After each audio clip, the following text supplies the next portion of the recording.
Hi, I'm organizing and lifestyle expert Lorie Marrero, and I talk with people about decluttering your mind, body, spirit, and space. And lately I've been doing a little series about decluttering your body. We've talked about sugar and things like that recently. Today I want to talk about the most benign of topics, butter and eggs. But what I've learned about them is amazing for your health. So I've learned a lot about what I used to think were snooty food choices. I thought people would buy grass-fed meat and grass-fed butter and all kinds of organic food because they were being food snobs.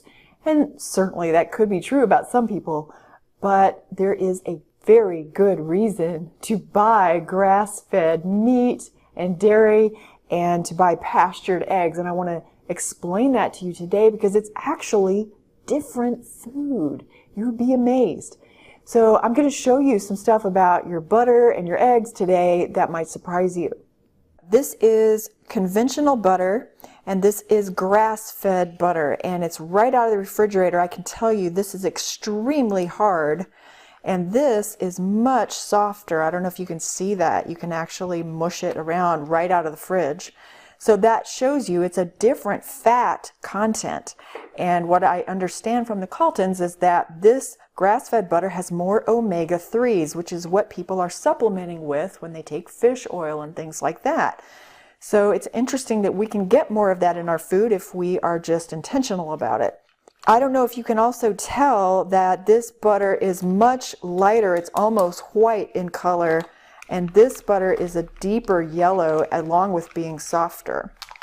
One of the things that I do differently, since this butter comes in blocks like this is Kerrygold brand, I usually cut it in half like this. And that makes it the size of a regular stick of butter that I'm used to cooking with.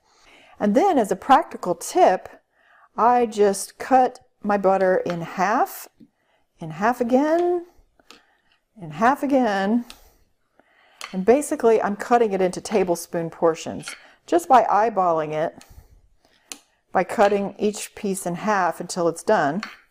So when you end up with these 8 tablespoons, you can put that right into your butter dish, and then you can quickly grab a tablespoon as a nice measurement.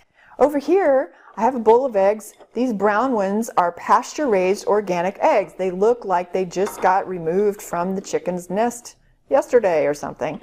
And this is a conventional factory-farmed egg that looks kind of industrial, actually, with even a little stamp on it and everything.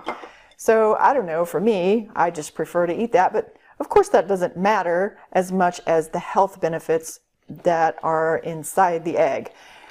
These I get at Costco now. I'm so pleased Costco has both Kerrygold butter and these organic pasture-raised eggs.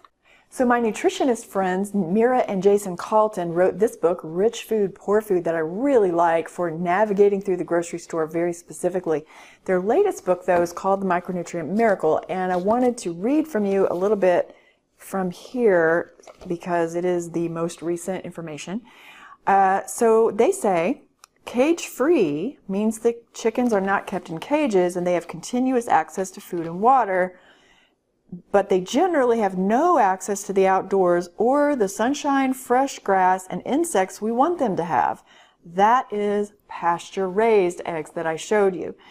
Free range is only slightly better in that the USDA requires 5 minutes of open air access per day to receive this status, but open air can still mean confined in a concrete pen.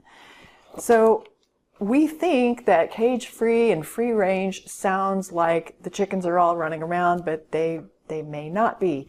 And pasture-raised right now is the most reliable term.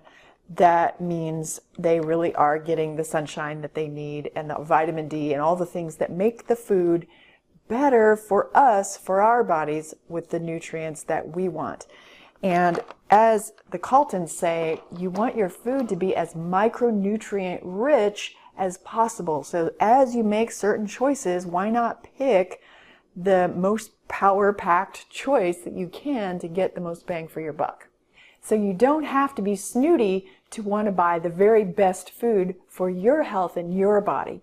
You know, the animals get treated better too, so we all win. Whether or not animal rights is your cause of choice, everybody gets better food, better conditions. It works out really well. And I think we should all be voting with our dollars to make this more widespread and available.